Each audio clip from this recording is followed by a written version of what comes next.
आपके लिए ये जानना भी जरूरी कि बजट के बाद रायगढ़ के विधायक भरत गोगावले ने उद्धव ठाकरे को चिट्ठी लिखकर कहा था कि उनके जिले की गार्डियन मिनिस्टर एनसीपी नेता अदिति तटकरे को बदल दिया जाए, लेकिन उद्धव ठाकरे ने कुछ नहीं किया। इसके बाद गोगावले के बेटे, जो कि युवा सेना में हैं, उन्होंने बयान दिया था कि हमारी असली दुश्मन बीजेपी नहीं बल्कि कांग्रेस एनसीपी है। तब भी उद्धव और आदित्य ठाकरे ने इस विरोध को नजरअंदाज कर दिया, अनदेखी की। शिवसेना में बगावत को लेकर आज की बड़ी खबर यही है कि इस पूरे विवाद में उद्धव ठाकरे के चचेरे भाई राज ठाकरे की एंट्री हो चुकी है। शिवसेना के बागी नेता एकनाथ शिंदे ने राज ठाकरे से फोन पर बात की है। और आखिर शिंदे ने राज ठाकरे को फोन क्यों किया? एक ठाकरे से भाग रहे हैं, दूसरे ठाकरे के सहारे ये सब कुछ हो रहा है क्या? पूरी कहानी क्या है, इस रिपोर्ट में देखिए। उद्धव ठाकरे, एकनाथ शिंदे, शरद पवार, देवेंद्र फडणवीस और अब राज ठाकरे।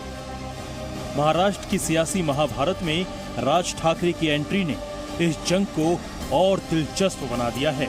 शिवसेना से लगातार मिल रही धमकियों के बीच बागी गुट के नेता एकनाथ शिंदे ने एमएनएस प्रमुख राज ठाकरे से 2 बार फोन पर बात की। दोनों बार फोन शिंदे ने किया था। इस बातचीत के बाद राज ठाकरे ने अपने आवास पर एमएनएस के प्रमुख नेताओं की बैठक ली। राज ठाकरे और एकनाथ शिंदे की फोन पर हुई बातचीत को लेकर 2 थ्योरी सामने आ रही है। पहली ये कि राज ठाकरे की सेहत का हालचाल जानने के लिए एकनाथ शिंदे ने उन्हें फोन किया था। दरअसल राज ठाकरे की कुछ दिनों पहले ही सर्जरी हुई है और शनिवार को अस्पताल से डिस्चार्ज होकर घर लौटे हैं। दूसरी थ्योरी यह है कि राज ठाकरे की पार्टी महाराष्ट्र नवनिर्माण सेना से एकनाथ शिंदे मदद चाहते हैं, जिसके लिए वो बागी विधायकों का एक गुट बनाकर राज ठाकरे की पार्टी में विलय भी कर सकते हैं। तो क्या महाराष्ट्र में शिवसेना और बागियों की लड़ाई भाई वर्सेस भाई में बदलने वाली है? जहां तक उद्धव ठाकरे और राज ठाकरे का सवाल है, तो दोनों भाई एक दूसरे के धुर विरोधी हैं। बीते कुछ समय से ये देखा गया है कि उद्धव के खिलाफ उठने वाली हर मुखर आवाज राज ठाकरे को पसंद आती है। नवनीत राणा का उदाहरण आपके सामने है। अमरावती से सांसद नवनीत राणा ने उद्धव ठाकरे के आवास मातोश्री के सामने हनुमान चालीसा पढ़ने का ऐलान किया था। उसके बाद नवनीत राणा और उनके पति को जेल जाना पड़ा।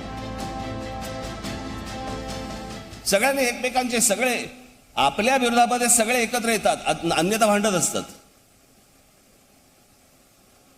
साधी गोष्ट लक्षात घ्या ना, ते काय कोणते दाम्पत्य, राणा दाम्पत्य। बरं, मी सांगितलं काय की जर मशिदीवरती बांग जोरामध्ये लागली तर त्याच्या समोर जाऊन हनुमान चालीसा तुम्ही लावा। अनेक ठिकाणी लावली गेली। हे राणा दाम्पत्य उठलं आणि मातोश्रीवरती जाऊन तिकडे हनुमान चालीसा म्हणणार। अरे मातोश्री बंगला काय, ती काय मस्जिद आहे का? महाराष्ट्र की सियासत में अपनी जमीन तलाशने के लिए बेताब राज ठाकरे इन दिनों हर मंच से अपने भाई उद्धव पर हमला बोलते हैं। राज ठाकरे खुद को हिंदुत्व का पोस्टर बॉय साबित करने में जुटे हैं। त्या दिवशी मुख्यमंत्र्यांची सभा झाली। काय चाल पोरकटपणा कळतच नाही। आमचं खरं हिंदुत्व, ह्यांचं खोटं हिंदुत्व। वॉशिंग पाउडर विकते का तुम्ही? तुम्हारी कमीज हमारी कमीज से सफेद कैसी? प्रश्न असा आहे ना की खरं हिंदुत्व काय आहे, ह्याचे रिझल्ट्स पाहिजेत लोकांना। हिंदूंना त्याचे रिझल्ट्स पाहिजे जे आम्ही देतो।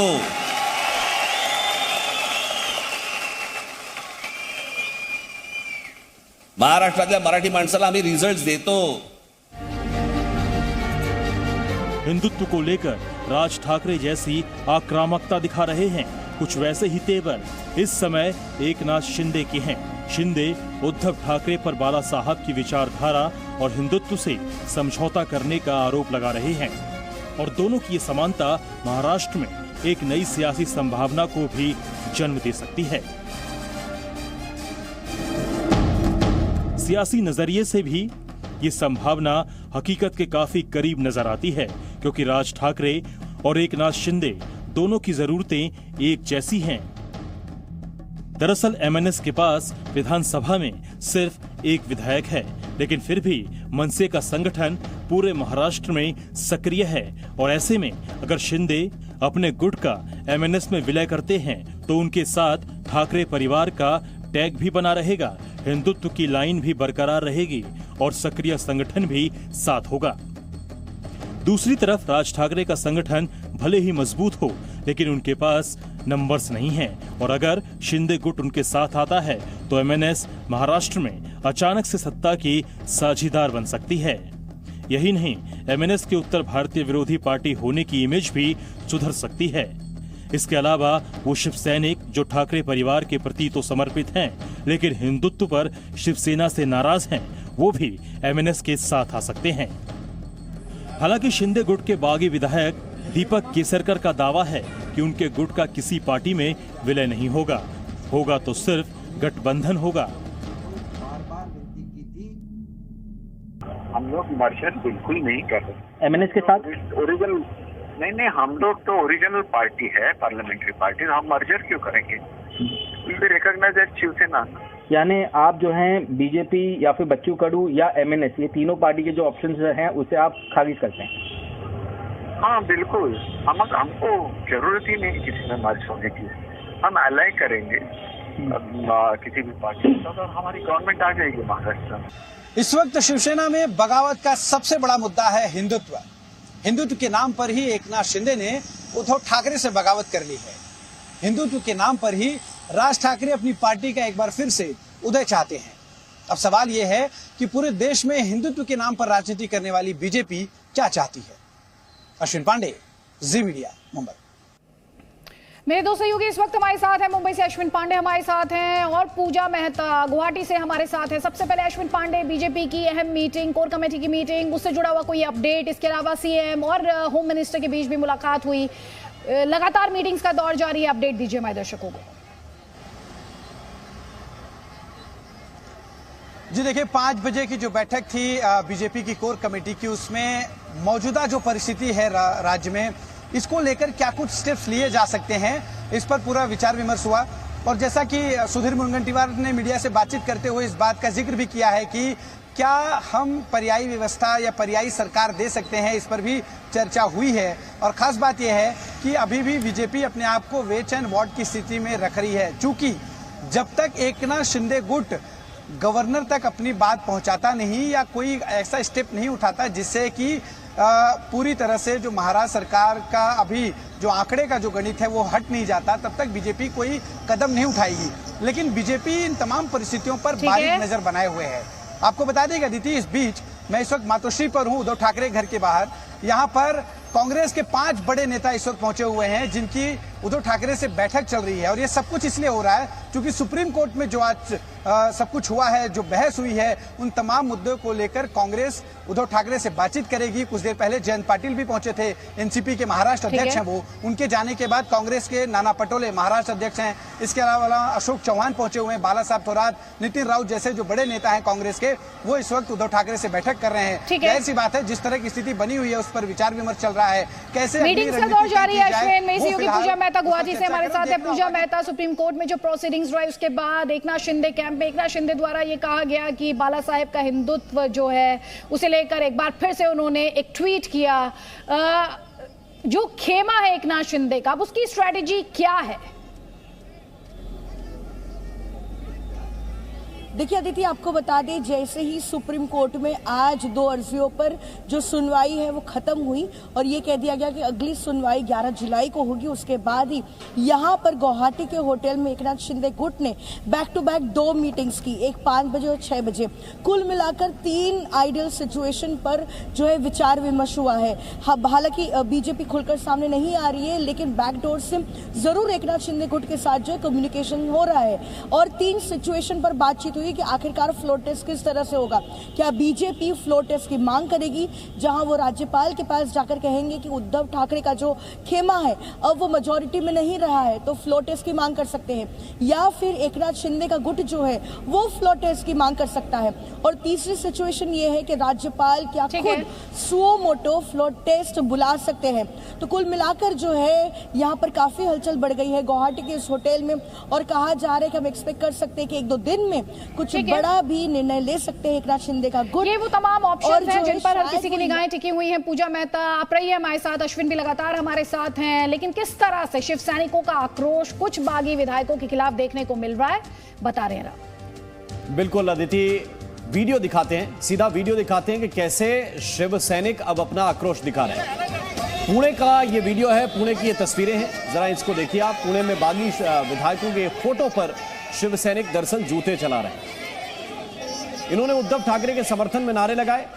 शिवसेना के पास 55 विधायक हैं, जिनमें से फिलहाल 39 विधायक शिंदे गुट में शामिल हैं, और उद्धव ठाकरे के पास जो है सिर्फ 16 विधायक बचे हुए हैं, ऐसा कहा जा रहा है। इन सबके बीच ये विरोध प्रदर्शन की तस्वीरें लगातार आ रही हैं, और जो जमीन पर ज्यादा समर्थन नजर आ रहा है वो उद्धव ठाकरे का नजर आ रहा है। यानी उद्धव ठाकरे जमीन पर कार्यकर्ताओं में ज्यादा मजबूत नजर आ रहे हैं बनस्पत जो विधायकों की संख्या है जिसमें उन्हें मजबूत होना चाहिए। अदिति, और उद्धव ठाकरे ने आज शिंदे गुट पर एक्शन लिया है। उन्होंने 5 कैबिनेट मंत्रियों समेत कुल 9 बागी मंत्रियों को हटा दिया, उनसे मंत्रालय पद ले लिया है। आपको बता देते हैं एकनाथ शिंदे पहले नगर विकास मंत्री थे, अब ये मंत्रालय सुभाष देसाई संभालेंगे। दादा भूसे से कृषि मंत्रालय लेकर शंकर राव गडाख को दे दिया गया है। संदीपान भुमरे रोजगार मंत्री थे, उन्हें भी हटाया गया। शंकर राव गडाख को भी रोजगार मंत्रालय का प्रभार दे दिया गया है। इसके अलावा उदय सामंत उच्च शिक्षा मंत्री थे, अब ये मंत्रालय आदित्य ठाकरे के पास है। गुलाब राव पाटिल से जल और स्वच्छता मंत्रालय छीन लिया गया है, उनकी जगह अनिल परब अब ये मंत्रालय संभालेंगे। अब तक महाराष्ट्र का सियासी घमासान समझने वाली बात है। मुंबई टू गुवाहाटी हो रहा था, गुवाहाटी से चौपाटी चल रहा था, जिसकी गूंज देश की सबसे बड़ी अदालत सर्वोच्च अदालत में सुनी गई। आज इससे जुड़े मामले में सुप्रीम कोर्ट में सुनवाई हुई, जिसमें उद्धव ठाकरे गुट को पहला झटका लगा। सबसे पहले सुप्रीम कोर्ट के आदेश की 5 बड़ी बातें आपके लिए जानना जरूरी है। शिवसेना के 16 बागी विधायकों को अयोग्य ठहराने के मामले में डिप्टी स्पीकर के नोटिस पर रोक लगा दी गई। बागी विधायकों को नोटिस का जवाब देने की समय सीमा आज खत्म हो रही थी, अब वो 12 जुलाई की शाम 5:30 बजे तक जवाब दे सकते हैं। सरकार बागी विधायकों और उनके परिवार की सुरक्षा सुनिश्चित करे। साथ ही कोर्ट ने महाराष्ट्र विधानसभा के डिप्टी स्पीकर, महाराष्ट्र सरकार, महाराष्ट्र पुलिस और सेंटर समेत सभी पक्षों को नोटिस जारी किया है। 5 दिन में इस नोटिस का जवाब देना होगा। और अगली सुनवाई भी आपको बता देते हैं, अब अगली सुनवाई होगी 11 जुलाई को। अब यह भी समझ लीजिए कि पूरा मामला है क्या। तो दरअसल शिवसेना के कहने पर महाराष्ट्र विधानसभा के डिप्टी स्पीकर नरहरि जिरवाल ने 16 बागी विधायकों को नोटिस जारी कर दिया था। इसके अलावा एकनाथ शिंदे की जगह अजय चौधरी को विधायक दल का नेता बना दिया गया था। शिंदे गुट ने अपनी याचिका में इसका विरोध किया था। एकनाथ शिंदे और 15 अन्य विधायकों ने डिप्टी स्पीकर के आदेश को चुनौती दी। इसके अलावा शिंदे गुट ने बागी विधायकों को सुरक्षा देने की भी मांग की थी, जिसे लेकर कोर्ट ने क्या कहा अभी 5 अपडेट्स के माध्यम से हमने आपको बताया। हमने इसमें जो चैलेंज किया था वो ये किया था कि हमारे खिलाफ जो डिस्क्वालिफिकेशन का नोटिस दिया गया है डिप्टी स्पीकर ने ऑन द पिटीशन जो फाइल करी गई है रिस्पोंडेंट्स की तरफ से, उस पे वो आगे बढ़ नहीं सकते हैं, क्योंकि सुप्रीम कोर्ट की कॉन्स्टिट्यूशन बेंच जजमेंट है जिसमें लिखा गया है कि जब तक एक नोटिस एक डिप्टी स्पीकर या स्पीकर के रिमूवल के लिए पेंडिंग हो, तब तक वो डिस्क्वालिफिकेशन ऑफ मेंबर्स की इशू नहीं डिसाइड कर सकते हैं। कोर्ट ने दूसरी साइड को टाइम फाइल करने का रिप्लाई फाइल करने का टाइम दिया है। अब आपके लिए ये जानना भी जरूरी हो जाता है कि सुप्रीम कोर्ट ने सुनवाई के दौरान किस पक्ष ने दलील क्या रखी। सुप्रीम कोर्ट ने शिंदे गुट के वकील से ये पूछा था कि उन्होंने पहले हाई कोर्ट में अपील क्यों नहीं की। इस पर शिंदे गुट के वकील ने जवाब दिया, नीरज किशन कौल। उन्होंने ये कहा कि महाराष्ट्र में हालात अच्छे नहीं हैं, बागी विधायकों को जान का खतरा है, उनकी जान का खतरा है। उद्धव सरकार के वकील अभिषेक मनु सिंह भी कांग्रेस पार्टी के नेता, उन्होंने इस दलील का विरोध किया। शिंदे गुट के वकील ने कहा कि डिप्टी स्पीकर बेवजह जल्दबाजी में डिप्टी स्पीकर खुद अविश्वास के दायरे में है, ये दलील दी गई, इसलिए उनका नोटिस जारी करना सही नहीं है। अभिषेक मनु सिंघवी ने कहा कि स्पीकर की कार्यवाही चल रही हो तो कोर्ट उसमें दखल नहीं दे सकता है। ये दलील दी गई अभिषेक मनु सिंघवी द्वारा उद्धव ठाकरे के बिहाफ पर। Presenting B News app available on Google Play and App Store. Download it now.